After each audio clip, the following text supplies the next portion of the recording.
Bonjour chers auditeurs et téléspectateurs de la chaîne de Nouvelles Julia. Chers auditeurs et téléspectateurs, aujourd'hui, Julia vous présente une courte histoire socio-psychologique intitulée « Vendre sa femme à un ami, un arrangement parfait ». Partie 2. Découvrez-la avec nous. J'espère que vous passerez des moments agréables et relaxants sur la chaîne. Le ciel était sombre ce jour-là, comme si la nature elle-même pressentait le drame qui allait se jouer. Léa, assise dans le salon de sa maison, regardait par la fenêtre, le cœur lourd. Les derniers mois avaient été éprouvants. Entre les manipulations de Sophie, les dettes de son père et son mariage qui n'était plus qu'une facade, elle se sentait épuise. Mais ce qu'elle ignorait, c'est que le pire est encore à venir, tout comme en cas par un appel téléphonique. Léa était en train de ranger des papiers dans son bureau lorsque son téléphone vibra sur la table. Elle reconnut immédiatement le numéro de Lucas. Depuis qu'il l'avait aidé à résoudre les problèmes avec Sophie, il était devenu une présence constante dans sa vie, un soutien sur lequel elle pouvait compter. Mais cette fois, sa voix au bout du fil est différente, tendue. « Là, il faut que je te parle. »« C'est urgent, » dit-il. Elle sentit une boule se former dans sa gorge. « Qu'est-ce qui se passe ?» demanda-t-elle, inquiète. « C'est à propos de ton père. » Jacques, son père, avait sombré encore plus profondément dans ses habitudes destructrices. Malgré les efforts de Léa pour l'aider, il continuait de jouer, accumulant des dettes qu'il ne pouvait pas rembourser.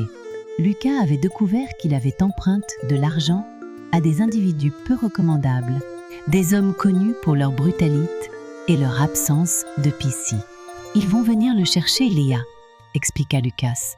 « Il est en danger. » Léa sentit son cœur se serrer.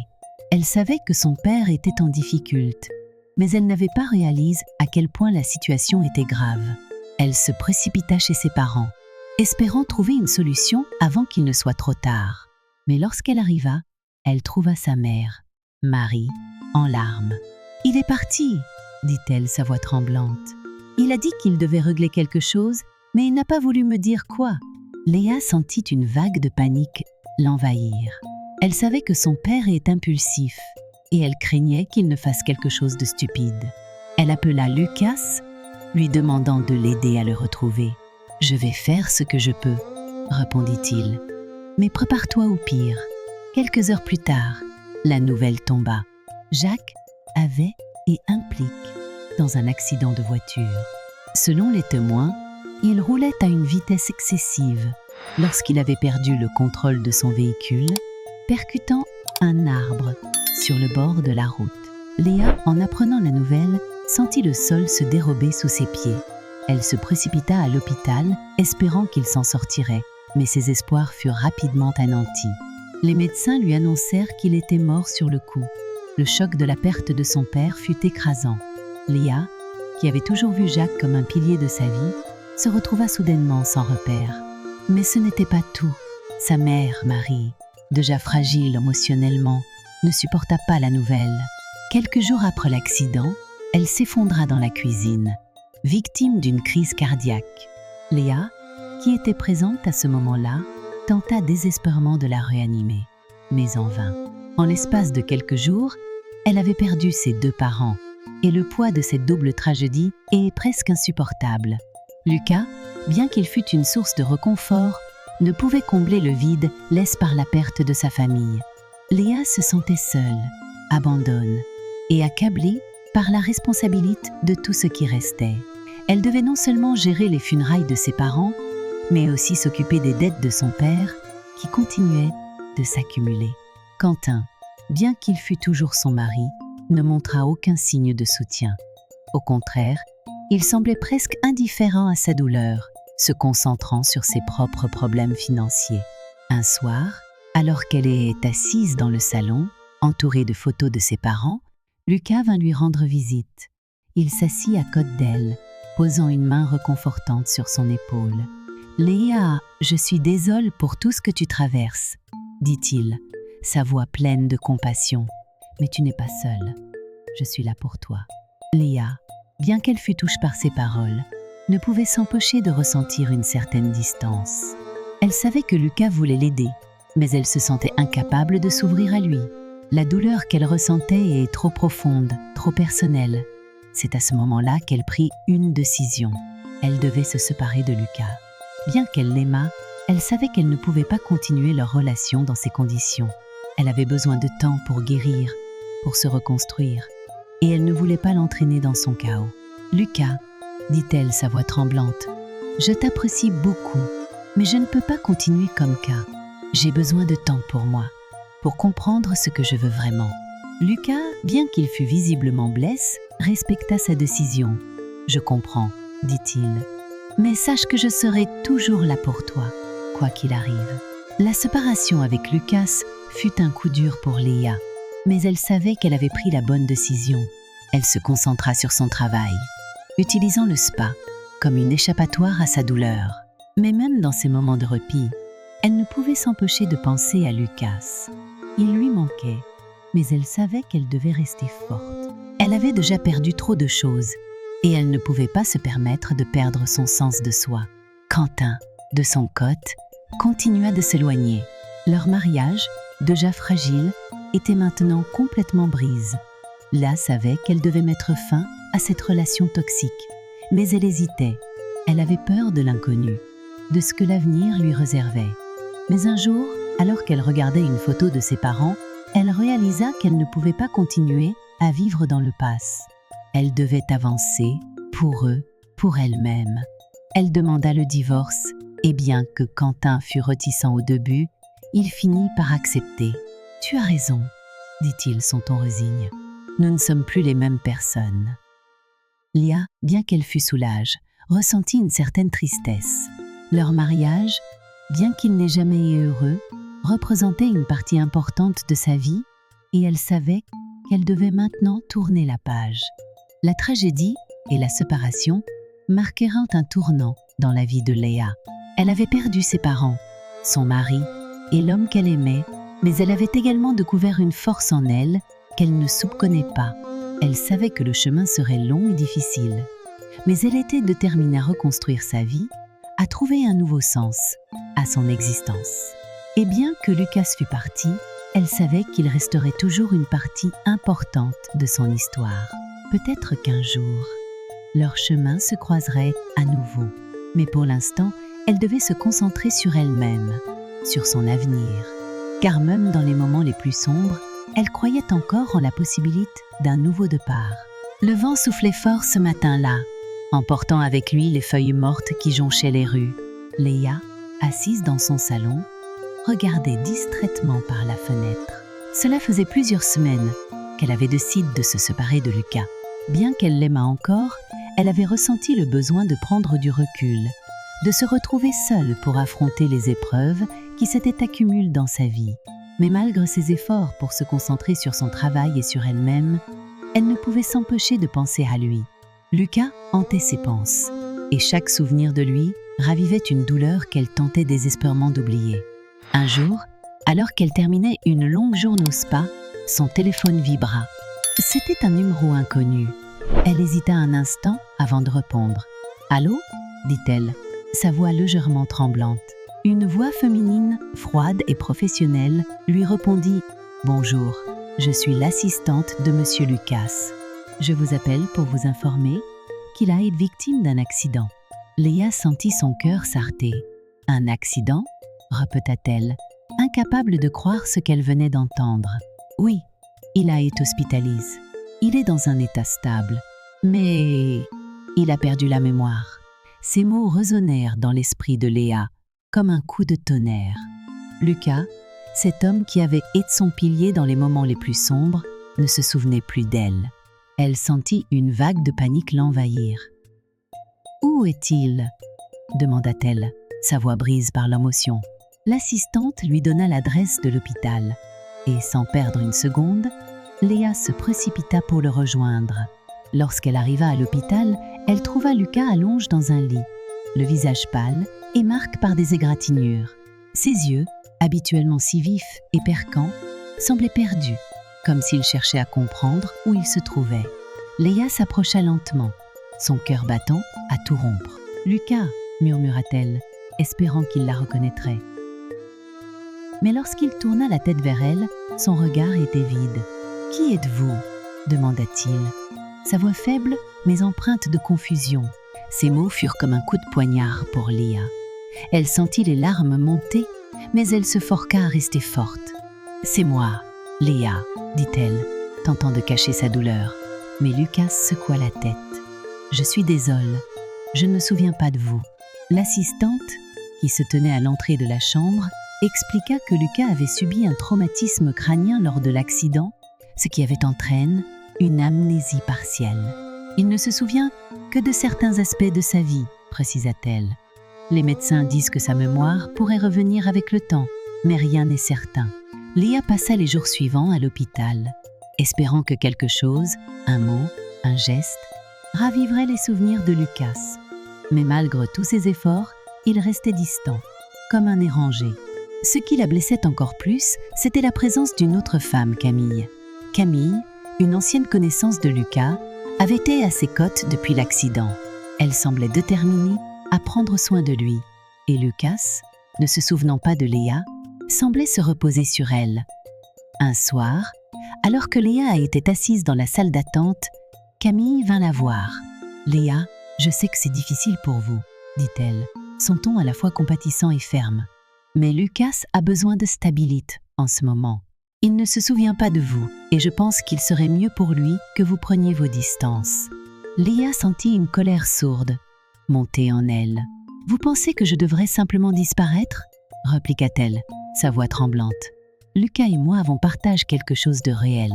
Je ne peux pas l'abandonner. » Mais Camille, imperturbable, répondit « Parfois, aimer quelqu'un signifie savoir quand le laisser partir. » Ces mots hantèrent Léa pendant des jours.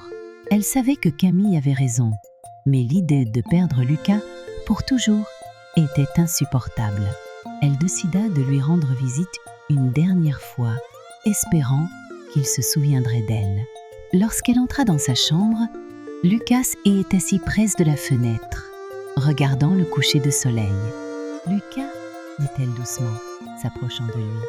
Il tourna la tête vers elle, son expression toujours aussi confuse. « Je voulais juste te dire que je t'aime » murmura-t-elle, les larmes coulant sur ses joues. « Peu importe si tu ne te souviens pas de moi. Je voulais que tu le saches. » Lucas resta silencieux, comme s'il cherchait les mots à dire. Finalement, il répondit « Je suis désolée, Léa. Je ne sais pas qui vous êtes, mais...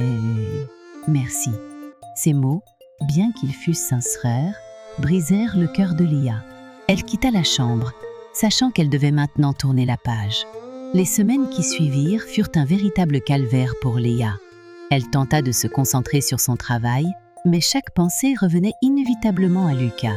Elle se demandait s'il allait bien, s'il retrouvait peu à peu ses souvenirs. Mais elle savait qu'elle ne pouvait pas continuer à vivre dans l'attente. Elle devait avancer, mais même si cela signifiait laisser Lucas derrière elle. Un jour, alors qu'elle fermait le spa, elle reçut un appel inattendu. C'était Lucas. « Léa » dit-il, sa voix hésitante. « Je crois que je me souviens de toi. » Léa sentit son cœur s'emballer. « Vraiment ?» demanda-t-elle, espérant que ce n'était pas un rêve. « Oui » répondit-il. « Pas tout, mais des fragments. Je me souviens de ton sourire, de ta voix. Je me souviens que tu es importante pour moi. » Léa sentit les larmes couler sur ses joues. « Lucas, tu n'as aucune idée à quel point j'ai attendu ce moment, » dit-elle, sa voix tremblante. Ils décidèrent de se rencontrer dans un café, là où tout avait commencé. Lorsque Léa arriva, elle trouva Lucas assis à une table, un sourire timide sur les lèvres. « Léa » dit-il en se levant pour l'accueillir. « Je suis désolée pour tout ce que tu as traversé. » Léa, bien qu'elle fût encore en mue, sentit une vague de soulagement l'envahir. « Ce n'est pas ta faute, » répondit-elle. « L'important, c'est que tu sois là. » Leur conversation dura des heures, et bien que Lucas ne se souvenait pas encore de tout, il était déterminé à reconstruire leur relation. « Je ne sais pas si je retrouverai tous mes souvenirs, » dit-il, « mais je veux essayer, parce que je sais que tu es importante pour moi. » Léa, bien qu'elle fût encore blessée par tout ce qui s'était passé, sentit une lueur d'espoir renaître en elle. Peut-être que, malgré tout, ils avaient encore une chance. La perte de mémoire de Lucas avait été une épreuve pour eux deux, mais elle leur avait également permis de redécouvrir ce qui comptait vraiment. Et bien que leur chemin soit encore incertain, ils savaient qu'ils étaient prêts à le parcourir ensemble. Le soleil se couchait lentement, peignant le ciel de teintes d'or et pourpre. Léa, assise sur le banc du petit parc près de son spa, regardait distraitement les enfants jouer au loin.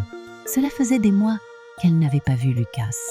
Depuis leur dernière rencontre, où il avait timidement avoué se souvenir de fragments de leur histoire, il avait disparu de sa vie. Elle avait essayé de se convaincre qu'il valait mieux ainsi, qu'elle devait avancer sans lui, mais son cœur refusait de l'oublier. Chaque jour, elle se demandait s'il pensait encore à elle, s'il se souvenait d'elle, ou s'il avait choisi de tourner la page. Léa avait appris, par des connaissances communes, que Lucas retourne en France. Il avait repris ses affaires, entour de Camille, cette femme qui avait été à ses côtes après son accident. L'idée qu'il puisse reconstruire sa vie avec elle la hantait, mais elle n'avait pas le droit de l'en empêcher. Après tout, il ne se souvenait que de bribes de leur histoire, et elle ne pouvait pas lui demander de se battre pour quelque chose qu'il ne comprenait plus pleinement. Un soir, alors qu'elle fermait le spa, Léa trouva une enveloppe glisse sous la porte. Intrigue, elle la ramassa et l'ouvrit.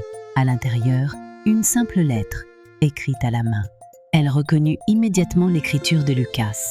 Son cœur s'emballa, alors qu'elle lisait les mots soigneusement tracés sur le papier. « Léa, je sais que je te laisse sans nouvelles, et je ne peux qu'imaginer la douleur que cela a pu te causer.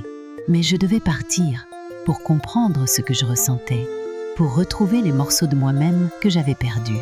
Chaque jour, je me suis battue pour me souvenir, pour recoller les fragments de notre histoire. Et maintenant je sais, je me souviens de toi, de nous, de tout. Je suis de retour en ville. Si tu es prête à me voir, je t'attendrai demain, au CAF où tout a commencé. Lucas. Léa sentit les larmes couler sur ses joues. Il se souvenait. Après tout ce temps, après tant de doutes et de douleurs, il se souvenait enfin. Mais une partie d'elle hésitait. Et si c'était trop tard? Et si elle avait changé? Si lui avait changé? Elle passa la nuit à tourner et retourner la lettre entre ses mains, incapable de trouver le sommeil. Finalement, à l'aube, elle prit une décision. Elle irait au rendez-vous. Elle devait savoir. Le lendemain, Léa arriva au CAF, le cœur battant à tout rompre. Elle entra, cherchant Lucas du regard. Il était là, assis à une table près de la fenêtre, un caf devant lui. Lorsqu'il la vit, il se leva immédiatement, un sourire timide sur les lèvres. « Là », dit-il doucement, comme s'il avait peur de briser le moment. Elle s'approcha lentement, ses émotions se bousculant en elle. « Lucas », murmura-t-elle, incapable de dire autre chose. Ils s'assirent et pendant un moment, aucun des deux ne parla. Ce fut Lucas qui brisa le silence. « Je suis désolé, » dit-il. Son regard plonge dans le sien. « Désolé de t'avoir laissé. Désolé de t'avoir fait attendre. Mais je devais partir. Je devais comprendre qui j'étais et ce que tu représentais pour moi. » Là sentit les larmes monter à nouveau, mais elle les retint. « Et maintenant ?» demanda-t-elle, sa voix tremblante. « Que veux-tu, Lucas ?» Il prit une profonde inspiration avant de répondre. « Je veux toi, Léa. Je veux nous. Je sais que je t'ai blessée et je ne peux pas effacer ce que tu as vécu. Mais je suis prêt à tout pour te prouver que je t'aime, que je n'ai jamais cessé de t'aimer, même quand ma mémoire me faisait défaut. » Ces mots, bien qu'ils fussent sincères, laissèrent Léa hésitante.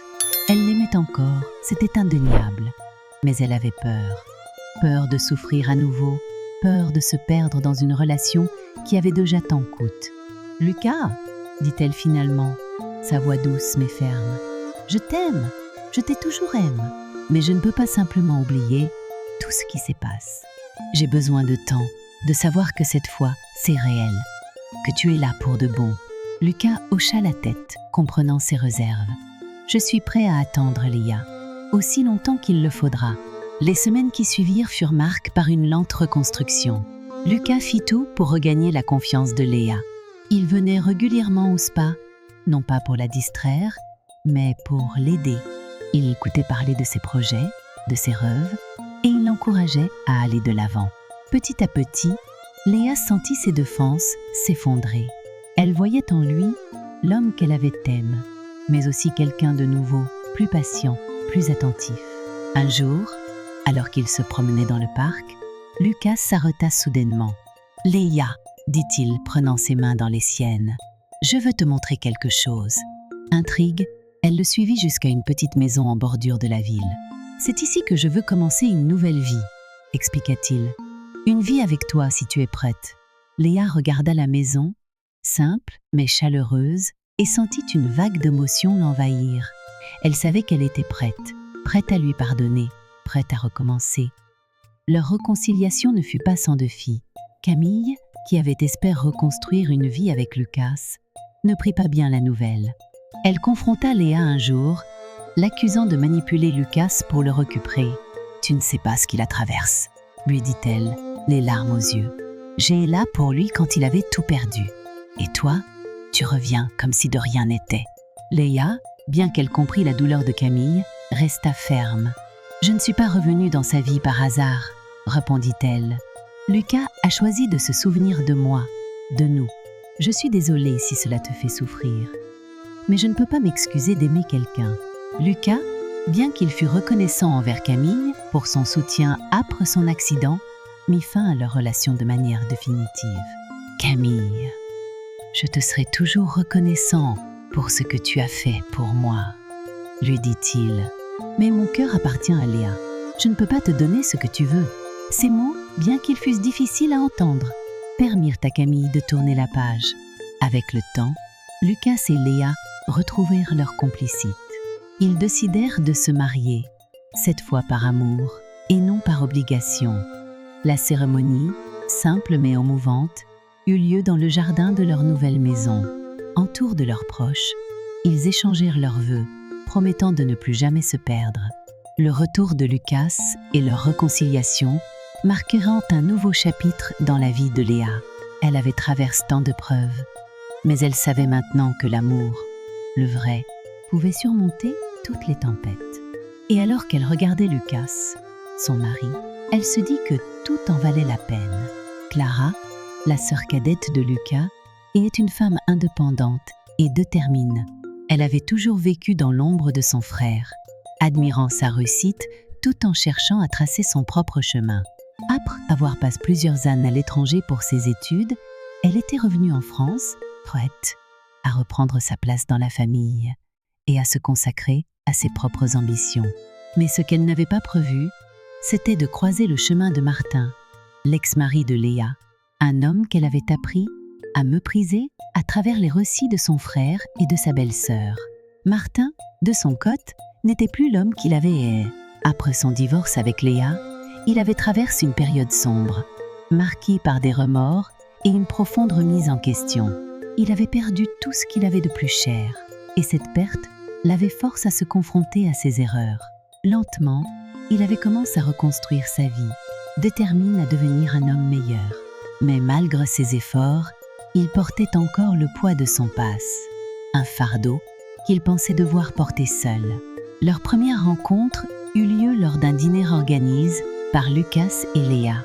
Clara, bien qu'elle fût réticente à l'idée de rencontrer Martin, avait accepté l'invitation par respect pour son frère.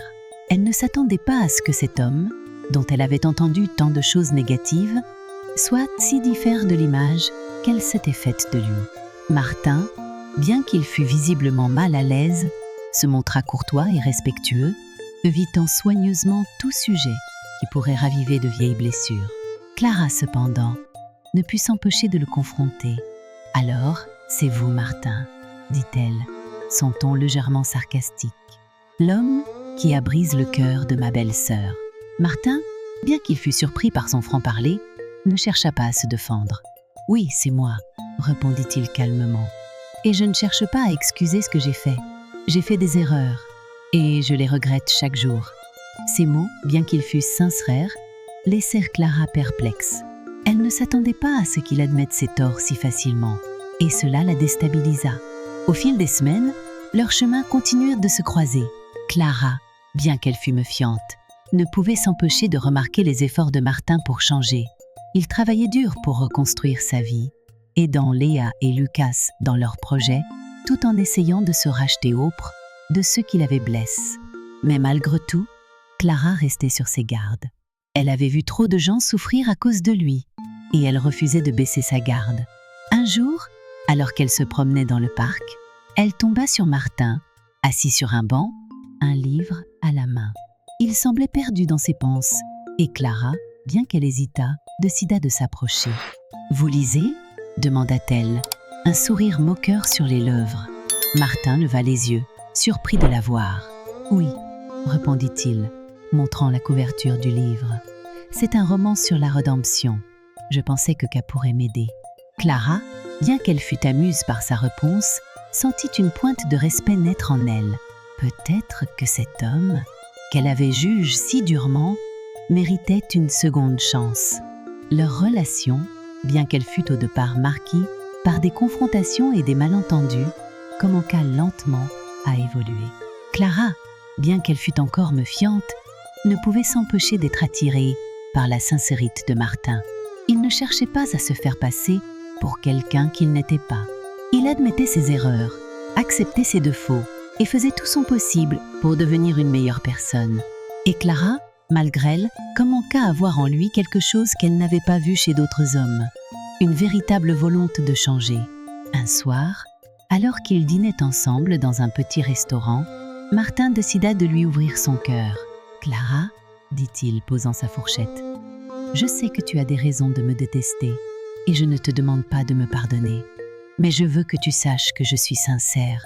Je ne suis pas l'homme que j'étais et je veux te prouver que je peux être quelqu'un de bien. » Clara, bien qu'elle fût touchée par ces paroles, resta silencieuse. Elle savait qu'il disait la vérité, mais elle avait encore peur. Peur de s'attacher à quelqu'un qui pourrait la décevoir. Leur relation continua de se développer, marquée par des hauts et des bas. Clara, bien qu'elle fût attirée par Martin, ne pouvait s'empêcher de douter. Elle avait vu trop de gens souffrir à cause de lui, et elle refusait de se laisser blesser.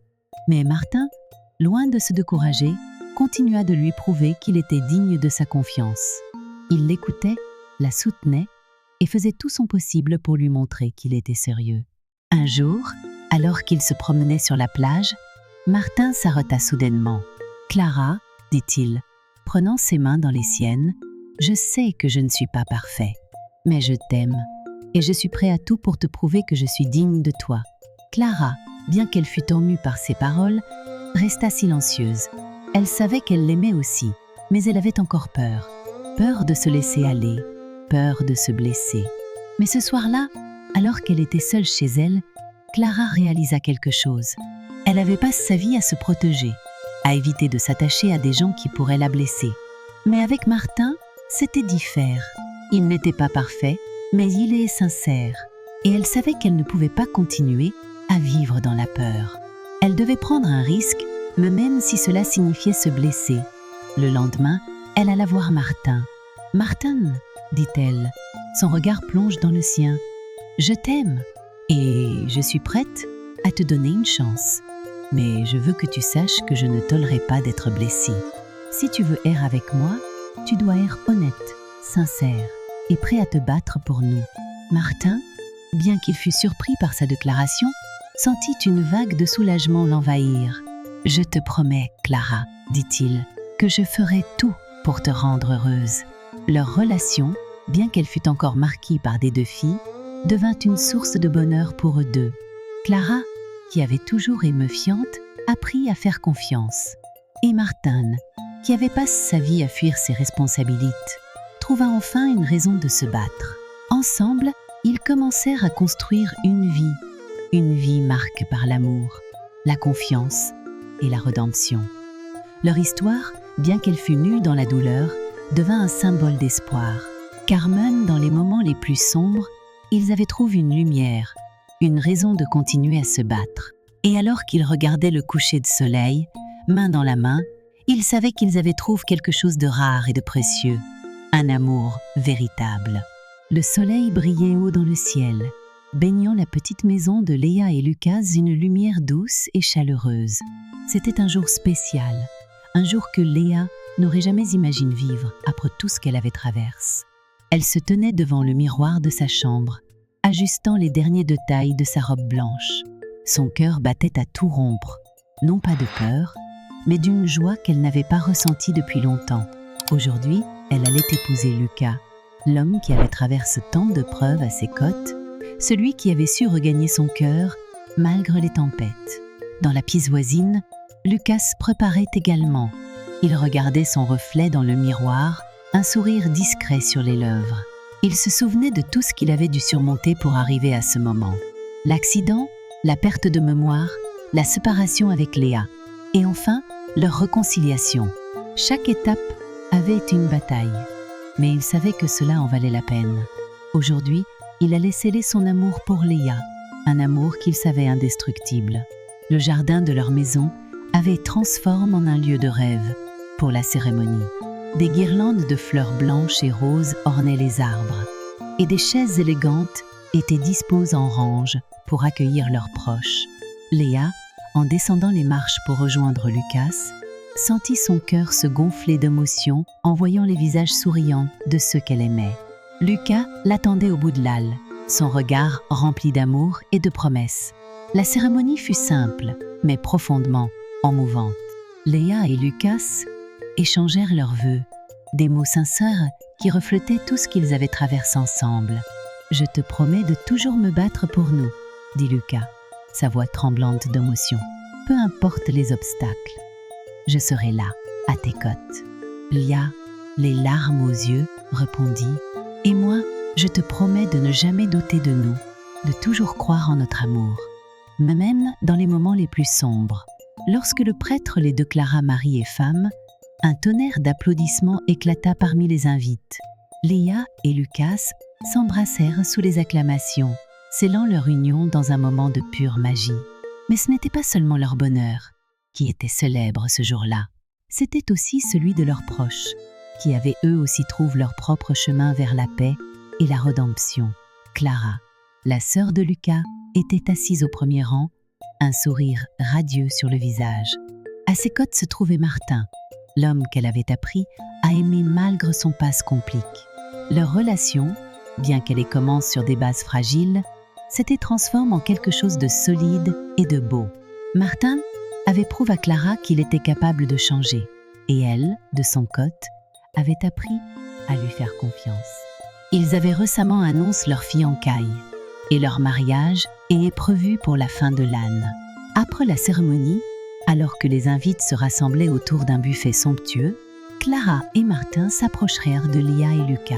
« Félicitations », dit Clara en embrassant son frère. « Vous êtes magnifiques tous les deux. » Martin, bien qu'il fût plus réserve, serra la main de Lucas avec un sourire sincère. « Vous méritez ce bonheur, » dit-il. « Après tout ce que vous avez traversé, c'est une belle récompense. » Léa, touche par ces mots, répondit « Et vous aussi, vous avez prouvé que l'amour peut tout surmonter. » Mais ce n'était pas seulement Clara et Martin qui avaient trouvé le bonheur. Camille, l'ancienne compagne de Lucas, était également présente à la cérémonie. Bien qu'elle ait initialement eu du mal à accepter la réconciliation entre Lucas et Léa, elle avait fini par comprendre que leur amour était inévitable. Avec le temps, elle avait trouvé la force de tourner la page et de se concentrer sur elle-même. Aujourd'hui, elle était rayonnante, entourée de nouveaux amis et prête à commencer un nouveau chapitre de sa vie. Alors que la soirée avançait, les rires et la musique emplissaient l'air. Léa, assise à une table avec Lucas, regardait autour d'elle, le cœur rempli de gratitude. Elle pensait à tout ce qu'elle avait traversé pour arriver à ce moment. Son mariage sans amour avec Quentin, la trahison de son père, la perte de ses parents, et enfin, la séparation avec Lucas. Chaque épreuve avait et une leçon, une étape sur le chemin qui l'avait menée ici, entourée de ceux qu'elle aimait. Lucas, sentant son regard, lui prit la main. « À quoi penses-tu » demanda-t-il doucement. Léa sourit, ses yeux brillants d'émotion.